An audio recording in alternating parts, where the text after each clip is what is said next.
Hello friends, welcome back to my channel. ಇವತ್ತು ಬೆಳಗಿನ ತಿಂಡಿಗೆ ಖಾರ ಬಾತ್ ಮಾಡ್ತೀನಿ. ಇದನ್ನು ಮಾಡ್ಕೊಳ್ಳಿಕ್ಕೆ ಬ್ಯಾಡಗೆ ಮೆಣಸಿನಕಾಯಿ ಹಾಗೆ ಮೆಣಸಿನಕಾಯಿ ನೀರಲ್ಲಿ ಒಂದು 5 ನಿಮಿಷ ನೆನೆಸಿಕೊಂಡಿರಬೇಕು. ಆಮೇಲೆ ಒಂದು ಮಿಕ್ಸಿ ಜಾರ್ಗೆ ಶುಂಠಿ, ಬೆಳ್ಳುಳ್ಳಿ ಹಾಗೆ ಬ್ಯಾಡಗೆ ಮೆಣಸಿನಕಾಯಿ ಮತ್ತು ಮೆಣಸಿನಕಾಯಿ ಸೇರಿಸ್ಕೊಂಡು ಒಂದು ಪೇಸ್ಟ್ ರೆಡಿ ಮಾಡಿ ಇಟ್ಕೊಂಡಿರಬೇಕು.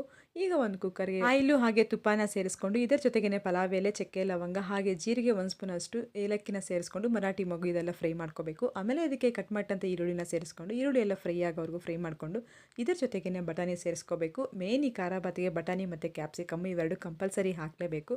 ಹಾಗೆ ಬಟಾಣಿ ಎಲ್ಲ ಫ್ರೈ ಆದಮೇಲೆ ಇದರ ಜೊತೆಗೆ ಒಂದು ಕ್ಯಾಪ್ಸಿಕಮ್ನ ದೊಡ್ಡದಾಗಿ ಕಟ್ ಮಾಡಿಕೊಂಡು ಹಾಕ್ಕೋಬೇಕು. ಇದೆಲ್ಲ ಫ್ರೈ ಆದಮೇಲೆ ನಾವು ರುಬ್ಬಿಟ್ಟಂಥ ಪೇಸ್ಟ್ ಇತ್ತಲ್ಲ ಅದನ್ನು ಸೇರಿಸ್ಕೊಂಡು ಚೆನ್ನಾಗಿ ಫ್ರೈ ಮಾಡ್ಕೋಬೇಕು.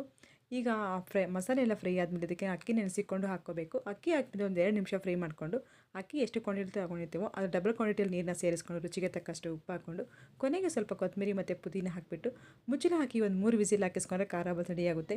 ಇದರ ಕಂಪ್ಲೀಟ್ ನಾನು ಯೂಟ್ಯೂಬ್ ಚಾನಲ್ ಅಪ್ಲೋಡ್ ಮಾಡಿದೆ. ನಿಮಗೆ ಟೈಮ್ ಇತ್ತು ಅಂದರೆ ಒಂದು ಸಲ ಚೆಕ್ ಮಾಡಿ ನೋಡಿ. Thank you for